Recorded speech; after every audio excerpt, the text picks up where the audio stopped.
Monsieur le Président, Madame et Messieurs les membres du jury, ma très chère contradictrice, Henri-Frédéric Amiel nous dit de la gaieté est une fameuse cuirasse et la meilleure des protections.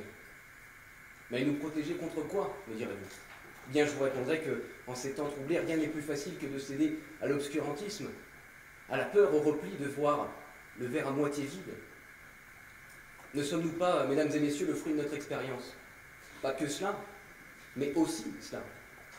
Moi-même, j'avais quelques réticences à la gaieté. Issu d'une famille marquée par la tradition, dont celle de servir sous les drapeaux, catholique de surcroît, j'avais une certaine appréhension de la gaieté. Mais j'ai changé d'avis en entrant dans l'université. J'y ai fait la rencontre d'un professeur, anciennement doyen de cette université, recteur d'Académie d'Aix-en-Provence, M. Bernard Beignet. Universitaire émérite, il est pourtant un professeur à l'écoute, modeste, et sait comme nul autre faire passer les messages. En 2012, il nous a livré un message, un exemple que j'aimerais à mon tour vous transmettre. Voici deux hommes, comme ce pourraient être deux femmes. Deux hommes qui s'aiment et qui, ensemble, élèvent un enfant. Cet enfant, ils vont l'aimer, le voir grandir, s'épanouir, le veiller quand il sera malade, partager certains moments infimes d'une vie, les petits déjeuners prêts avant l'école, d'autres plus importants comme un mariage, peut-être un jour. Ils auront surtout cette immense fierté qu'ont les parents de voir grandir leur enfant. Seulement, le père biologique de l'enfant venait à décéder. Et alors, dans l'état actuel du droit, le père survivant n'avait aucun droit. La relation qu'il clamait n'était pas reconnue. Plus que de ne pas être reconnue, elle n'existait tout simplement pas. Oh, l'enfant pouvait toujours faire clamer les droits, mais enfin, le droit ne lui accordait aucune conséquence. Et la garde était retirée. Et l'enfant, lui, perdait ses deux parents du même coup. Il était impensable qu'en France, le pays des droits de l'homme, de la DDHC, une telle ignominie soit possible, à savoir la négation de centaines de milliers de vies. Grâce à la loi du 17 mai 2013, la législation a ouvert le mariage aux personnes gays. De fait, elle a reconnu leur union, leur bonheur. Elle leur a permis de vivre tels qu'ils le sont, d'être 100% gays. Surtout, elle a cessé d'émettre à l'index d'une société discriminatoire. Elle leur a permis aussi d'envisager le futur pour d'éventuels enfants, puisque la loi prévoit l'adoption. Étant fiscaliste, ou apprenti fiscaliste, les considérations financières ne nous sont pas étrangères. Et en effet, la loi vise aussi des questions patrimoniales, celle de la transmission d'un héritage. La transmission d'une histoire, celle de son passé pour mieux construire l'avenir, car n'est-ce pas le but d'un héritage? La transmission de cette terre, si chère au cœur des Français, cette terre qui coule dans notre sang. Le sang, justement, car n'êtes-vous pas aussi, Monsieur le Président, Madame, Messieurs les jurés, le fruit du sang qui coule dans vos veines, celui de vos pères, de vos mères, de vos ancêtres? Et n'est-ce pas légitime que de vouloir partager ce sang? Oh, c'est vrai, l'adoption est autorisée, on l'a dit, mais plus que cela, une envie irrésistible, plus que biologique, plus que naturelle, cette envie d'avoir un enfant de nous, de notre chair. Eh bien, la science permet aujourd'hui de répondre à ce désir. Seulement, je l'ai dit, nous sommes le fruit de notre expérience. Et on sait que, biologiquement, un homme et une femme seulement ont un enfant. Cela fonde l'idée même sur laquelle se basent les sociétés, ce qui explique le rejet des évolutions qui sont les nôtres.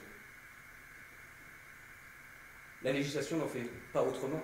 Elle refuse, par exemple, la GPA. On pourrait penser aux arrêts de 91 de la Cour de cassation, on pourrait penser au Code de la santé de 94, les trois fameux arrêts de 2011.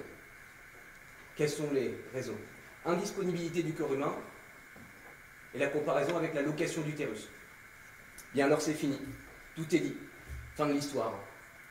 Eh bien détrompez-vous, car la Cour de Strasbourg, quant à elle, a dans un arrêt remarquable et remarqué, Ménesson contre France en 2014, fait valoir qu'il était contraire à l'article 8, le refus d'établir la filiation à l'égard d'une mère d'intention. Traduction, un couple gay peut donc traverser la frontière, partir en Belgique, en Espagne, et revenir avec un enfant faisant valoir les lois de celui-ci.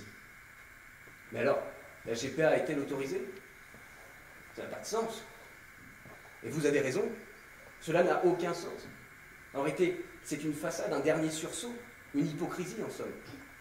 Mais pourquoi la législation s'acharne-t-elle? Eh bien, la réponse elle est simple, la morale.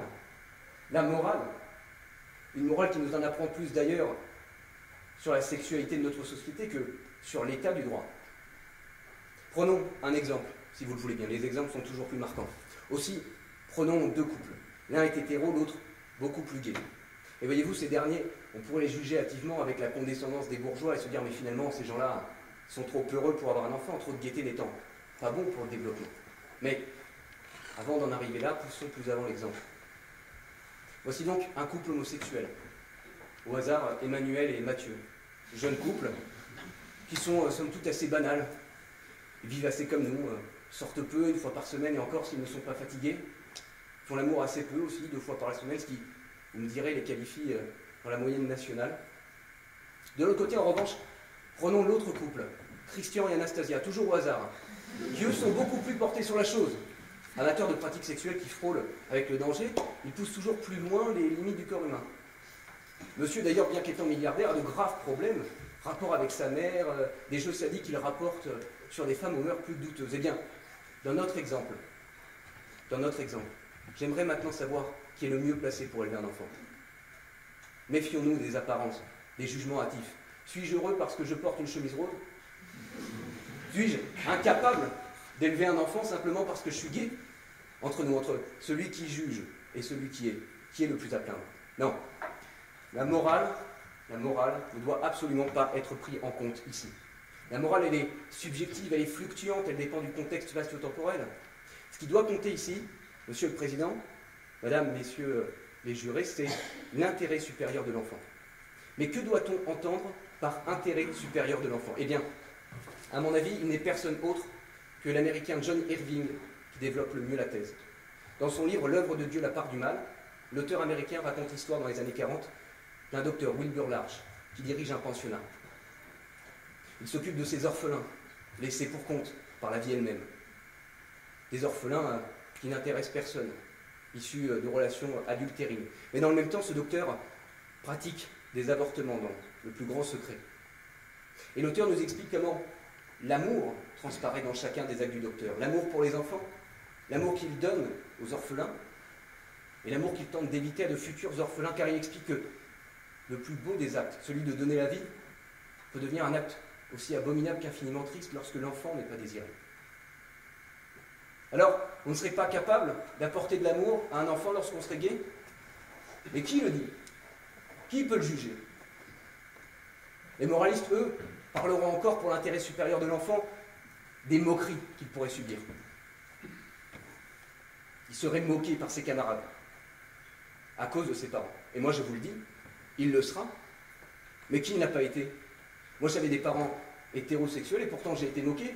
Je vous accorde qu'à l'adolescence, j'ai enchaîné acné, appareil dentaire, lunettes. Je me suis rendu compte à 15 ans que je ne voyais pas 5 mètres devant moi. Je vous assure que le seul fait d'avoir été classé relève du miracle. Enfin, je vous dis foutaise. C'est-à-dire qu'il ne compte pas, ce qui doit compter, c'est l'amour. Peut-on être 100% gay? Je l'affirme devant vous ici ce soir. En réalité, c'est notre détermination. Être gay ou gay, c'est notre volonté. Mais quoi qu'il en soit, la loi française nous accorde ce choix. Même si elle ne le fait pas explicitement, elle le fait implicitement. Harvey Milk disait « Les hommes sont nés égaux ». Oh, ils peuvent essayer de toute leur force, jamais ils n'effaceront ces mots. Quant à moi, je rajouterais que c'est la force de notre pays, la force de cette France qui nous rend fiers, celle d'une France qui défend tous les citoyens contre les inégalités.